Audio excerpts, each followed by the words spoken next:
హరే కృష్ణ.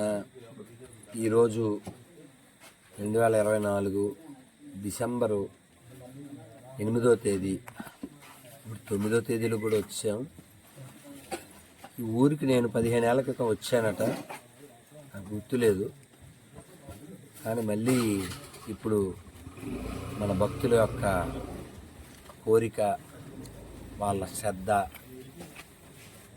పక్క ఊళ్ళు వాళ్ళు కూడా, యనమలూరే ఏంటిది,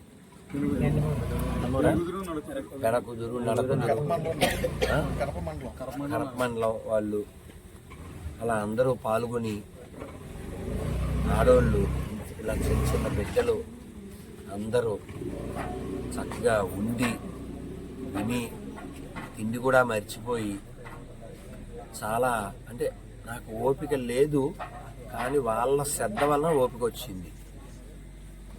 ఇంత మంచి ఊరు ఇతర గ్రామాలకు ఆదర్శమై మన సనాతన హిందూ ధర్మాన్ని రక్షించాలని, ఎడారి మత ప్రమాదాల నుంచి భారతదేశం కాపాడబడాలని, సెక్యులరిస్టుల నుంచి మన సంస్కృతి కాపాడబడాలని,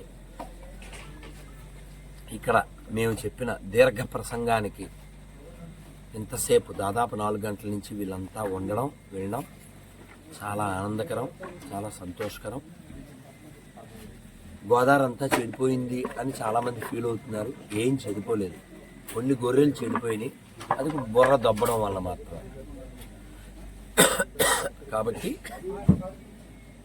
మనం పని చేస్తే, మనం సమయం ఇస్తే, మనం హృదయం ఇస్తే మళ్ళీ అందరూ బాగుపడతారు, అందరూ బాగుంటారు. ఈ విధంగా మళ్ళీ మన భారతదేశం పూర్వ వైభవాన్ని పొందుతుంది. అలా పొందాలని కోరుకుంటూ, అందులో మనమందరం భాగస్వాములు కావాలని. అలాగే మరొక విషయం మీకు ఇందాక చెప్పడానికి అలసిపోయి చెప్పలేదు.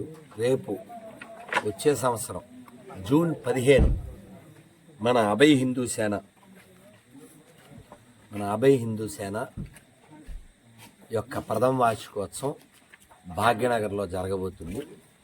వీళ్ళు బట్టి యోగి ఆదిత్యనాథ్ని, అలాగే భాగేశ్వర్ ధామ్ని, ఇలాంటి వాళ్ళందరినీ పిలవాలని